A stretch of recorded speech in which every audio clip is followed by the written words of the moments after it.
სირიის სასამართლომ ქვეყნის ყოფილ პრეზიდენტს ბაშარ ალ-ასადს დაუსწრებლად გამოუტანა სიკვდილით დასჯის განაჩენი. გადაწყვეტილება გამოტანილია დიქტატორი ლიდერის მიერ ომის დანაშაულების და კაცობრიობის წინაშე შეტანილი დანაშაულებისთვის სირიის რესპუბლიკაში 14 წლიანი სამოქალაქო ომის დროს, რის შედეგადაც ოფიციალური მონაცემების მიხედვით 9 მილიონამდე ადამიანი დაიღუპა. მილიონობით მოქალაქე კი იძულებული გახდა მშობლიური დასახლებები დაეტოვებინა.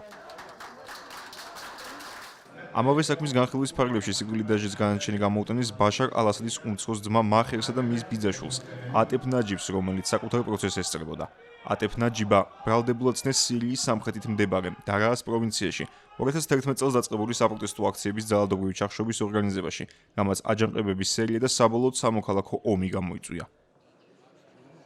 ამჟამად რუსეთში მყოფი სირიის ექს-პრეზიდენტი 2024 წლის დეკემბერში სახელმწიფო გადატრიალებისას ჩამოაშორეს ძალაუფლებას მისი მმართველობის დროს მოქმედი მაღალჩინოსნების წინააღმდეგ კი სხვადასხვა მუხლით, მათ შორის კაცობრიობის წინაშე შეტანილი დანაშაულებისთვის აღიძრა სისხლის სამართლის საქმეები და დაიწყო მათი საჯაროდ განხილვა. სწორედ ამ პერიოდიდან დაიწყო დამასკოში პოლიტიკური ცვლილებებიც.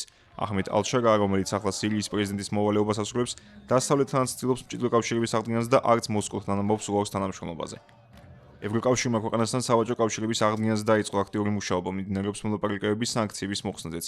ამასთან, ივლისის ბოლოსთვის ლიეტუვის საგარეო საქმეთა სამინისტროს განცხადებით გაირკვა, ევრობლოკი მზადაა სირიის პარლამენტთან იმუშაოს საქართველოსა და უკრაინის ტერიტორიების აღიარების გაუქმებაზეც. კრემლის სასარგებლოდ ეს ნაბიჯი სწორედ ბაშარ ალ-ასადის მმართველობის დროს გადაიდგა. 9 აგვისტოს მოსკოვმა და დამასკომ ხელი მოაწერეს მემორანდუმს სირიაში რუსეთის სამხედრო ძალების რეორგანიზაციის შესახებ. დოკუმენტის მიხედვით რუსეთის სირიას გადასცემს სამოქალაქო ობიექტების მართვას, მათ შორის ჰმეიმიმის აეროპორტსა და ტარტუსის პორტის 4 კომერციულ ტერმინალს. ისინი თანდათან უნდა შეერწყას ქვეყნის სამოქალაქო ინფრასტრუქტურას. რუსეთის სამხედრო ბაზებს და სხვა სამხედრო ობიექტებს პროფილი უნდა შეეცვალოს და გადაკეთდეს რუსეთ-სირიის ერთობლივ სასწავლო და საწვრთნელო ცენტრებად, რომლებიც იმოქმედებს ორივე ქვეყნის ინტერესების შესაბამისად. მზადების პროცესი მემორანდუმის თანახმად 3 თვეში უნდა წარიმართოს. мероприятия в этом смысле и по линии промышленности, по линии